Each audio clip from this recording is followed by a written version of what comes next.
On our morning show program today, we're talking about Greater Richland Area Cancer Elimination as we welcome into the studio the Grace President, Eileen Stevens. Al Kazubski is here, who's working in publicity and going to talk about some of the exciting things coming up for next year, Grace in 2025. And Leif Carlson is here talking about prevention, as we always try to work that, incorporate that into our programs as well.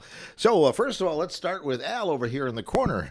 Al, we're getting into the winter months, but we're also looking ahead to some warm weather fun stuff for Grace next year already, aren't we? We are, Phil, and good morning to you. So we've got the date for the next Race for Grace, and it's going to be May 17th, which is a Saturday. It's also Morel Mushroom Festival Saturday, so it's easy to remember. Next year, 2025. So we're very excited for that. That's going to be the bigger than and better. I know you were so impressed the first year, and I think a lot of times these things do grow from year to year, don't they? We're really hoping it's going to grow. In fact, I would love to see it double. We had 203 people the first year, this past May, which was great. It was a lot of excitement, a lot of fun, but we also learned a lot of lessons, right? That first year was like, what are we doing? How do we do this? And, a lot of thinking going on. And now we're looking like, hey, we could improve over here or over there. And, I heard last year, this past May, I pretty much remember there was a speaker like flying through the air too. So maybe we can like duct tape that down so it doesn't happen this next year. Yeah, we'll hope so. It always seems like it's a little windy in the month of May. That might have been part of it too. Probably. Would you like to go specifically into some of the changes you'd like to see or not? Sure. Yeah, we can talk about some of those. So the really good news is I've got a great crew helping me out. You can never do these big events by yourself. So I'm getting some really good support by that, some great ideas. And one of the things we're hoping to do is when people are getting near the finish line, so Phil, thank you again for volunteering to be our DJ and our MC for the day, for the morning. Are you asking me again? Or I'm just making sure you remember. Yeah, that should be fine. Now we got it live on air. We do. So, we got it on tape. All right, sounds good. But yeah, I'm very grateful for that. And you did an awesome job for the first one. But I think, I know we talked about where we want to get, the information to you, like, runner Bob is coming near the finish line and get that to you so you can announce it. So we want to do that type of thing. Also, we're looking to have the fire departments back again. So we'll have the firefighters, and we want to get those firefighter teams announced as they're getting near the finish line as well. That's awesome. And I know last year, that was just so moving and inspiring. And I think you probably want to coordinate so maybe more people see that finish for the fire department, right? Yes, we're working on that. We're trying to, looking at the schedules of the races. And that's another thing we're trying to improve too, because there were some, there were some jams, or there's some traffic jams with the runners, and we want to get the spacing a little better so we don't have the fast runners coming in with the slow runners sometimes. And so we're working on that, and I think we'll have it all straightened out and be even better than this first one. When do you anticipate people can start signing up then online? So officially you can do it, right after you're done listening to the morning show. So it's live now. If you go to walkwithgrace.com and right at the top of our page, there's a button that says find out more about the Race for Grace, and click on that and it'll take you to where you need to go. Amazing. Price is going to remain the same then? Yes. Great question. The prices are the same as last year, and now you're going to, I forgot to look at what date it was. There is a cutoff date for when the prices will go up, but it's on our website, so go check it out. But you have, you've got a few months for the early bird pricing, the get on it quick deal. And then the other thing that we will be updating on our website at walkwithgrace.com is also the T-shirt design. So right now we're just, last year we came up with a really cool design, and we're looking to change it up a little bit. So we're just trying to figure out how to change it up exactly and all agree on it, which is sometimes hard to do. Mm-hmm. But we're getting close to that. And when we have that ready, we'll have pictures of the T-shirt on the website as well. And that's also another thing that we're changing up too. So this first year, you always had to get a T-shirt. But now we're giving the people the option that if you don't want a t-shirt, you can opt out of it. The registration fee will be the same because it's all proceeds from this race do go directly to Grace. So we're keeping the prices the same, but if someone, is a runner that does a lot of 5Ks or 10Ks and they just don't want another shirt, you don't have to get a shirt. So you can opt out of it. I really thought your shirts were awesome in 2024. I mean, a lot of people raved about those, I think, didn't they? Yeah, I think they did like them, and it was really cool. And just to see, that morning to see so many people wearing the orange shirts was really cool. But then throughout the year, like I remember going to like some of the parades and like in Lone Rock, and I always saw a whole bunch of people with the orange shirts on. It's like it was pretty special. Good publicity, after the fact and also leading up to Grace too, wasn't it? Yes, absolutely. And it was also cool how we tied in the theme from the first race with making strides for a cure with the walk with Grace too. So that was a lot of fun. Awesome. Well, we look forward to that, and we'll be promoting it more on these shows in the coming months and everything. So absolutely, it's nice to think about some warm weather things right now, isn't it? Let's also talk prevention. Leif Carlson is here. Leif, you drew the short straw to come in and talk to us, so we appreciate that. So I'm happy to be here, Phil. Filling in for Sherry Scott, I believe, and yep. I've taken over as the chair of the prevention committee for the Grace Board this year. Okay. All right. Yeah, so I'll be here more often than not. All right. What is the subject you'd like to talk about today, Lee? Mm-hmm. So in November, it's Lung Cancer Awareness Month. And so I want to talk about lung cancer and how we can prevent it. Okay. So that's a pretty hot topic these days. We talk about all the vape products and a lot of things out there. It's been in the news a lot lately, hasn't it? Absolutely. The good news is that lung cancer rates are dropping, and it's all because of people quitting tobacco products. So there's fewer people smoking, and that has lowered the death rates that we were seeing. It was really, really bad before, but it's a terrible disease. Mm-hmm. So do you have some facts and figures in front of you here in terms of lung cancer? Yep. So some things that people need to know about lung cancer. First off, it's really, really deadly. It is the deadliest cancer of all cancers, more than colon cancer, breast cancer, and prostate cancer combined. I had no idea. Mm-hmm. My goodness. Yep. And from lung cancer. It's also common. For men, it's the second most common cancer behind prostate cancer. And for women, it's the second most common cancer behind breast cancer. So it's common, and it's really extremely deadly. So, what can we do to keep that trend going down? Well, there's 4 ways that we can not prevent cancer from lung cancer, but we can lower the risk. And there's 4 ways that people can do that. So listen up. Number 1, no tobacco products at all. Okay, so avoid the vaping, smoking, and breathing secondhand smoke. Tobacco is the main cause of lung cancer. Number 2, avoid radon. So radon is a deadly gas that comes out of the earth into people's basements and homes. And some homes in our area have high radon levels, and radon has been associated with lung cancer. I called today over to the county to see if their test kits are ready, and their radon test kits are going to be ready in December. So mark your calendars, December 1st. You're going to want to head over to the county. They have free test kits, and what you do is you put the kit in your house, and the reason they do it in December is because then your windows are shut, and the winter months are when the most radon gas would accumulate inside of a house. And you leave it, it's usually like a week, I think, that you leave the test kit. It's a box, and it can detect if you have radon, and there's no cost to have your house checked. And the good thing is, if you do have radon, it is avoidable in your house. There are mitigation ways that you can help your house so it avoids having the radon gas in it. Okay, third way to lower your risk is to eat a healthy diet. And I'm really happy with our walk around the world. We've been promoting the Mediterranean diet, lots and lots of fruits and vegetables.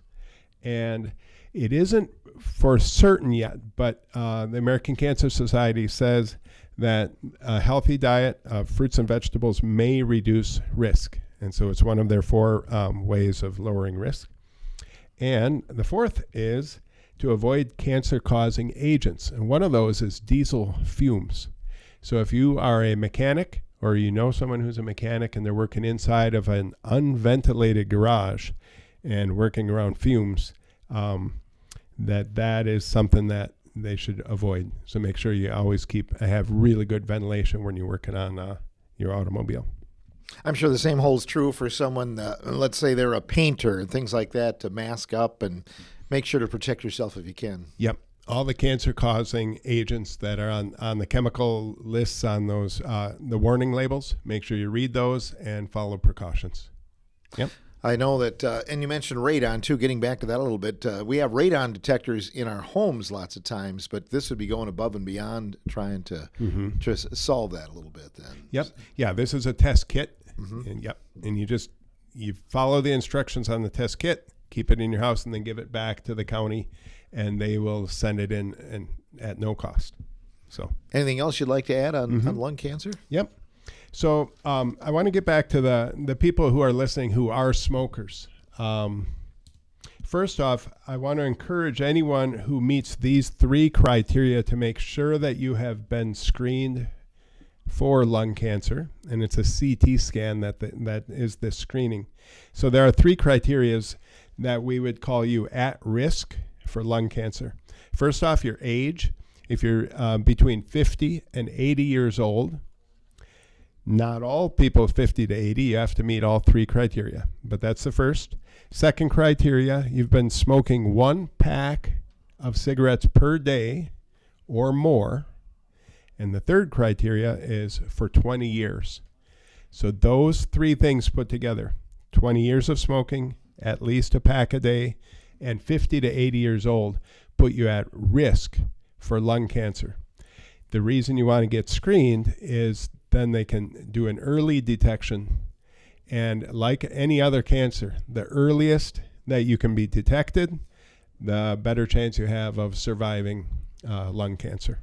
So, from what I've read, the lungs, for lack of a better word, kind of rejuvenate or regenerate very quickly after you quit smoking. Yeah, even 1 to 2 months after quitting smoking, the lungs show signs of improvement. And I think but I believe it's 10 to 15 years. Then they're like almost as good as new.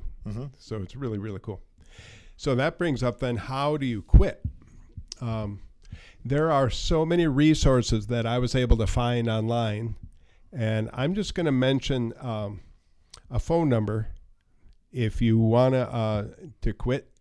I'm going to say this number, 1-800-QUIT-NOW, which is 1-800-784-8669, and that's a tobacco quit line. And every state in the United States has these tobacco quit lines, and they have places to give you resources to help you quit. There are also online resources at the American Cancer Society. Is just a great place to go and look up how you can quit. And I did that today. And I've got a few things that people can do if you are a smoker and you want to try this yourself. Here are some things. First, just cut down on your use. If you're doing 1 pack a day, 20 cigarettes, try for 19 for a week, try for 18 for a week. So cut down your use. Eventually, you will be able to maybe work towards breaking the habit. Cut back when and wherever you can cut back. And put off tobacco when you have a craving. There are 4 Ds that are taught to people who are trying to quit smoking, and they are to delay for 10 minutes. So if you're going to grab a cigarette and you want to quit, set a timer 10 minutes, and don't do it. Okay, repeat that and just keep going until that urge goes away. Number 2 is to practice deep breathing. People who are trying to quit are taught how to use breathing techniques to help stave off the craving. Drinking water is the third of 4 Ds, to drink water. And the final one is do something else. So when you have that craving to smoke, do something different. If you can do those things and quit smoking, like Phil said, your lungs are going to heal. Your risk of lung cancer is going to greatly decrease. So You're going to notice a little more change in your pocket going jing-a-ling-a-ling too, I think, right? it's all, yep, for sure. Yeah. Tobacco, the cost of cigarettes, I don't even know, but it just seems like a lot of money. I've been behind people in line, when they buy a carton or whatever, and it just blows me away that they're that expensive. So yeah, you'd notice health benefits and money benefits right away. Yep. So good. So for those listeners out there, if you are a smoker, please give it a shot. Again, that number, if you would like a tobacco quit line, is 1-800-QUIT-NOW, which is 800-784-8669. Good information, Leif. Thank you, Phil. Thanks for bringing that in. We also have Eileen Stevens in the studio today. Eileen, last time you were here, you had the big news about the upcoming car raffle. Any developments in that regard? Yes. Good morning, Phil. Yes, we're still working on it. Jones has the car up to BL signs, and they're working on doing the wrap and design on it. We're hoping to have that. We thought we might have it by the end of this week, but it looks like it might be early next week. So as soon as we have that, they're going to let us know. We'll get that social media blast out. Joneses will have their professional photographer do pictures and do promotions. So we are excited. The board has discussed that we are going to be selling 6,000 tickets, and all the team members and businesses, they're all got the opportunity to participate in that. Tickets will be $20 a piece, or 6 tickets for $100. It's a good deal. Out of curiosity, Alan, how many tickets did you sell for the ATV a couple of years ago? Do you recall what the goal was? Yeah, we purchased 4,000 tickets, but we sold probably like 3,600, 3,700, something like that. So the goal is to sell quite a few more of these. Right, to sell quite a few more. We kind of polled people to see if we did the UTV again, if we did a car again, and of course you got to keep things fresh and new as well. But there's more people that use the vehicle than they would the UTV, so you have a different clientele, a different circle of influence that you're working with, and people are excited. So I think teams can really sell them. We want to make sure that, people are actively selling them if they're taking the tickets. We don't want to run into the night of the walk having several $100 worth of tickets turned in when, because we had that happen, with the previous, we were asking for tickets to be turned back. People were coming into the office to get tickets. We didn't have them. And then the night of the event, you have hundreds of dollars worth turned in unsold. We want to avoid that, so we'll make sure that we're really handing out tickets that will be sold. I know that the initial announcement you guys made, I heard a lot of positive feedback. You've created a buzz, I think, for next year's Grace, haven't you? Yes, people are excited about it. I get calls, or somebody will see me out and about, and they'll ask when we're going to start selling tickets. They're excited about it. I mean, it's pretty. I think the car is pretty. And you've had some events going on. Lots of people are already raising money for next year. Al? I was just going to say we're really hoping to have the tickets available. So these could be stocking stuffers for people. Oh, who would right. love to Good idea. Get a vehicle for $20, right? Yeah. I think a lot of people are going to be excited. I think a lot of tickets are going to be sold. We're starting earlier on this than we did with the UTV. So yeah, a lot of great opportunities coming up to support Grace. And the goal is to drive it in a few parades, maybe? Right. We're putting a whole list together, and people too, call us and let us know. Any parade that's in our service area, community events or fun, any events that towns or communities have that bring people to their, the Mushroom Festival will be down there. We'll have it in that parade. So if, anybody, Boscoville, Spring Green, Cazenovia, you name it, in our service area that's having an event, let us know. We'll get the vehicle out there. We have, I said we're going to sell tickets, or as Alan mentioned, tickets as soon as we can. once we have the ticket approved by the state, we're going to get them printed. And if we have tickets next week, we'll start handing them out and start selling. Indeed. And Jones's is working in cooperation. I presume they insure the vehicle for you and everything? Is that Right. how it works? The Jones has possession of the vehicle, and then Grace will purchase it. And then my understanding, I'm not the expert in this, so but it's my understanding is that we will purchase the vehicle, and then it is the title's transferred to the winner. Okay, wonderful. That's going to work out well, Alan. So not only parades, but we're just like we did with the UTV, we're going to have it at different events, different businesses as well. So keep your eye out for the Grace automobile. It'll be out there at a business near you.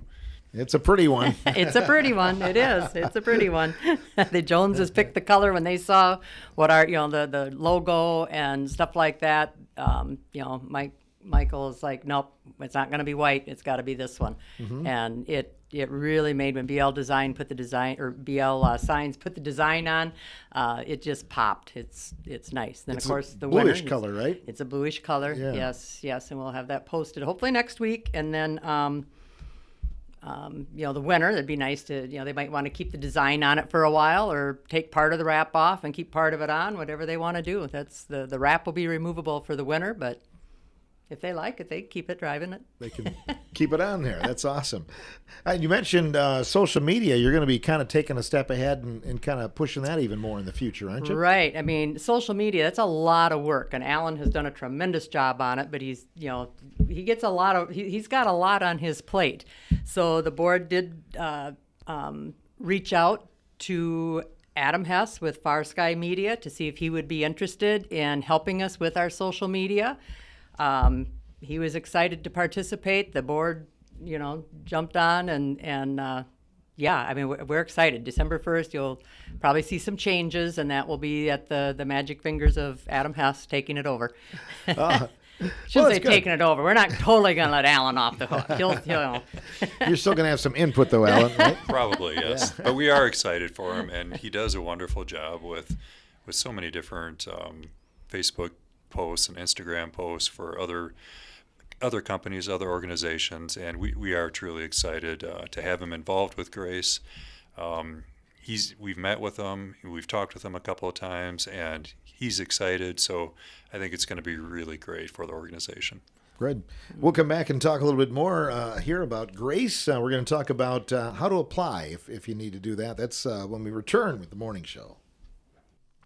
Welcome back to the morning show. Grace is the subject, Greater Richland Area Cancer Elimination.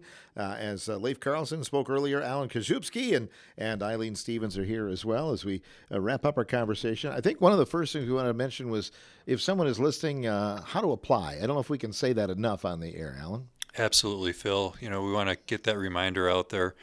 One of the main purposes of Grace is to help our local cancer patients. And we just want to remind people we're there for you. So there's some forms that you need to fill out to apply, and the easiest way is probably going to our website, walkwithgrace.com, and then on the menu, go to resources, and then underneath that, local cancer patients, how to apply. And once you get to that page, there's different directions for how to, what forms you need to fill out and what you need to do with them. But the biggest thing to remember is go to walkwithgrace.com, resources, local cancer patients, how to apply.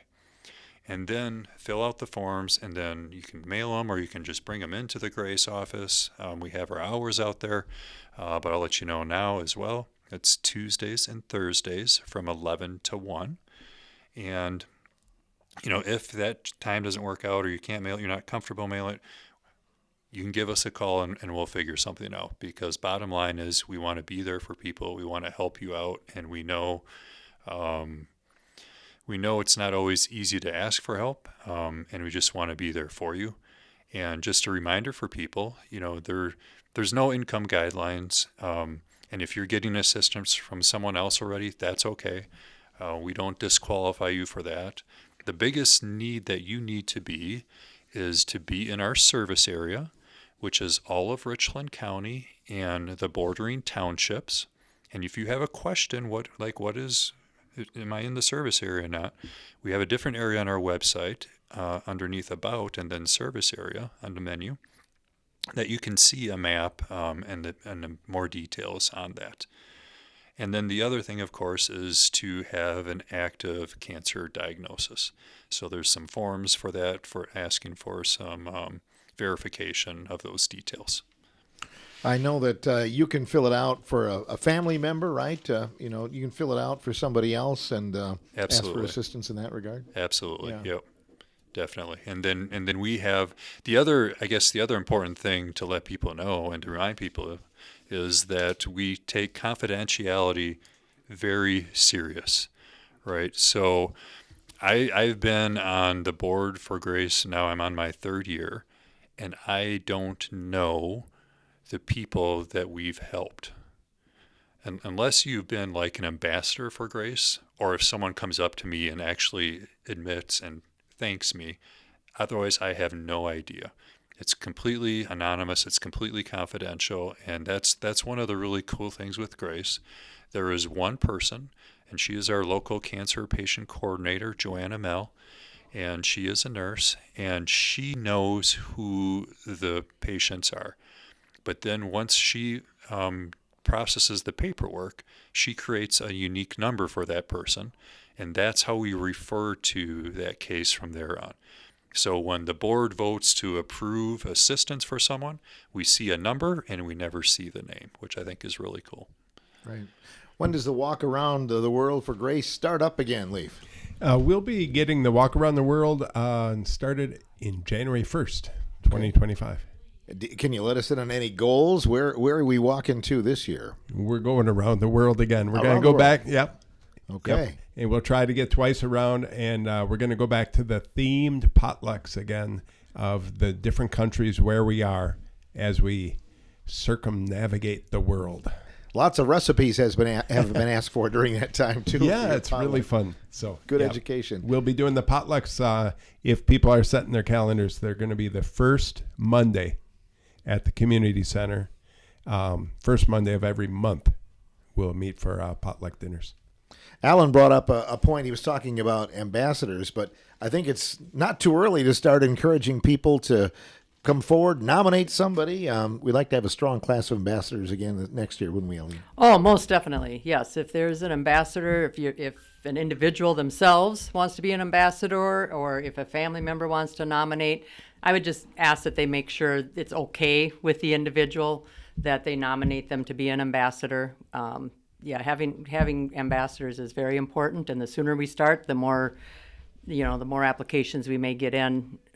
So we're not struggling at the last, or June is not struggling at the last minute, trying to get more applications in. So certainly you apply. Could you use more board members? Board members, of course, recently, I think the last time we were on, we'd mentioned we added 2 more board members. We did have another person reach out that is interested in joining the board. They've officially applied. We will be talking about that as the board and do a vote and, possibly have that position filled by next month.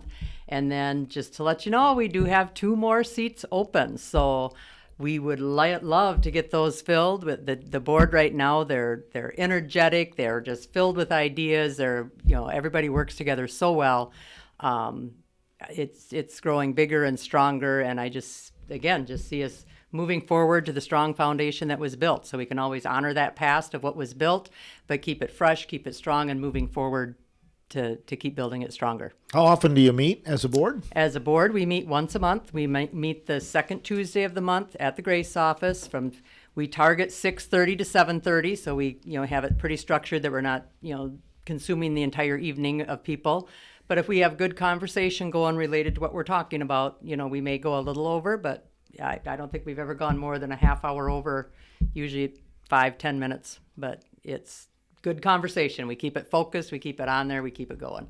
I know we're already talking about some unique opportunities for fundraising and things like that. If somebody has an idea, they should come forward, maybe put a bug in your ear, right? Definitely. If anybody has a team has an idea they want to do for a fundraiser, let us know.